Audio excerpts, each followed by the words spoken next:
నమస్తే అండి. నా పేరు ఇల్లా నరేష్ బాబు. మాది కృష్ణా జిల్లా నందివాడ మండలం చేదుతుపాడు గ్రామం అండి.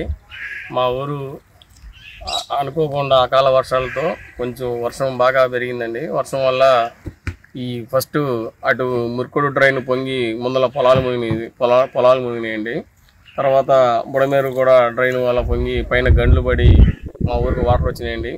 ఈ లోపు ఇంతకన్నా ముందలే ఈ వస్తాయని చెప్పి మన గుడివాడ ఎమ్మెల్యే గారైన రాము గారు, గవర్నీలైన వెనిగల రాము గారు అమెరికాలో పర్యటనలో ఉన్నా కానీ వాళ్ళ తమ్ముడు గారైన తులసిరామ్ గారిని అలర్ట్ చేసి మాకు ఆయన అన్ని విధాల ఫస్ట్ నుంచి కూడా ముందులో హెచ్చరిస్తా ఆర్డీఓ గారు మేడం గారు కానీ మన నందివాడ గారు ఎస్ఐ గారు కానీ మమ్మల్ని హెచ్చరిస్తూ గంటకి 10 సార్లు చూసుకుంటా మమ్మల్ని హెచ్చరిస్తూ వాటర్ పెరుగుతుందా లేదా మమ్మల్ని చూసుకుంటూ జాగ్రత్తగా పల్ల ప్రాంతంలో ముందలే ఖాళీ చేశారండి. చాలా వరకు అట్లా 2-3 రోజుల నుంచి మొత్తం ఊరంతా ఖాళీ చేసామండి. ఏదో మేము ఒక 50 మంది వరకు కుర్రోళ్ళు ఉండి ఈ గట్ల మీద ఈ గండ్లు పడేదాకా మేము సంచులు వేసుకొని దాన్ని కాపాడుకుంటున్నామండి.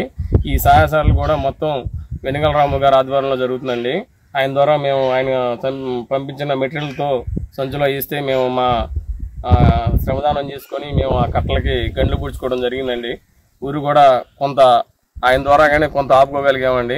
తర్వాత మాకు ఉన్న వాళ్ళకి అకామిడేషన్ కానీ ఫుడ్ కానీ మమ్మల్ని ఇక్కడ నుంచి తీసుకుని శిబిరాల్లో పెట్టిన వాళ్ళకి కూడా చక్కగా భోజనం కానీ వాళ్ళకి ఆరోగ్యానికి ఏమైనా సంబంధించిన ఇది కానీ రాము గారి ఆధ్వర్యంలో బ్రహ్మాండంగా చూసుకున్నారు సార్. బయటకు వాళ్ళని కూడా మమ్మల్ని ఇక్కడ ఉన్న వాళ్ళని కూడా సార్ రోజు వచ్చి మమ్మల్ని పొద్దున సాయంత్రం 2 పూటల వాడు ఇక్కడ ఉన్న వాళ్ళు కూడా తులసిరామ్ గారి పర్యవేక్షణలో ఆయన మమ్మల్ని బాగా చూసుకున్నారండి.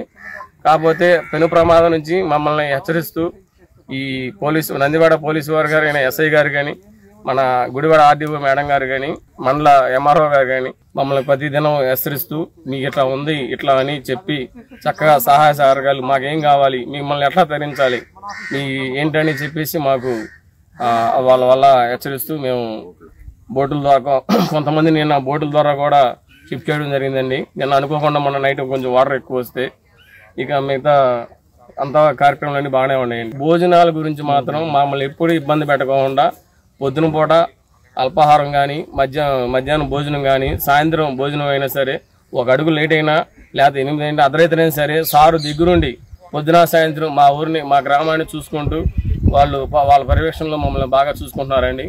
ఇప్పుడున్న వరకు ఎటువంటి ఇబ్బంది లేదండి. కాకపోతే ఏంటంటే ఈ వాటర్ వల్ల మాకు కొన్ని ఇల్లు అనేది ఇళ్లలో మొత్తం వాటర్ వచ్చేసినాయండి. కొన్ని వస్తువులు పాడవడం, బళ్ళు పాడవడం అవన్నీ తర్వాత చూసుకొని ప్రస్తుతం కదా వాటర్ ఉన్నాయి కానీ ప్రమాదం ఏం లేదు సార్. వ్యక్తిగా ప్రాణానికి ప్రమాదం లేదండి. మోగ జవాలు కూడా కొన్ని ఇబ్బంది పడినాయి కానీ కొన్ని వరకు పర్లేదు సార్.